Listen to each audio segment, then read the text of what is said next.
Alam niyo ang Pilipinas, kailangan disiplina. Kahit sa Davao, yung mga snatcher doon, pinapalo ng kamay, latigo.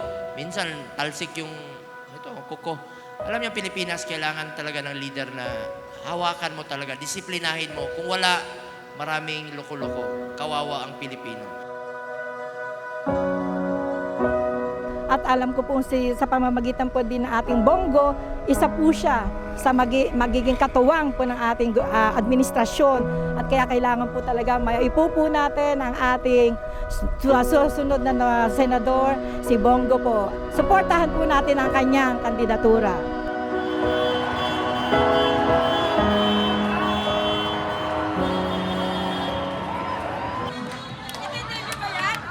Kaya po, mga kababayan sa ika-4 na distrito, palakpakan po natin ang tanging bisyo ay magserbisyo.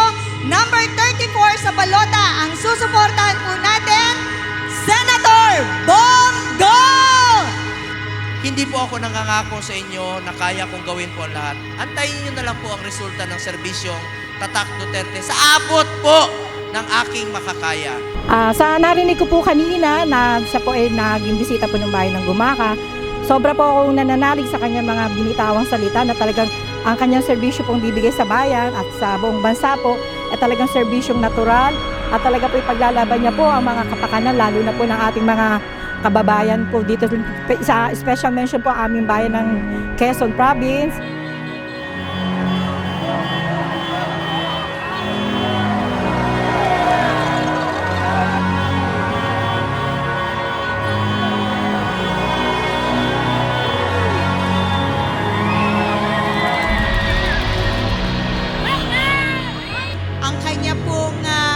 Bisyo.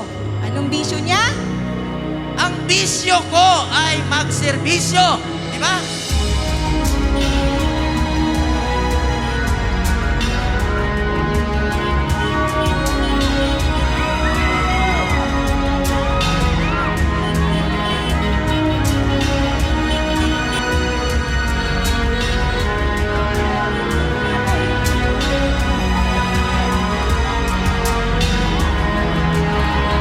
Ako po ay naniniwala at nananalig na lahat po ng mga programa kanyang isusulong patungo po sa ating Pangulo ay talaga pong madadanasan po ng buong sambayan ng Pilipino. Kung saan man po ako ipadpad ng aking tadhana, patuloy niyo po akong maging tulay kay Pangulong Duterte.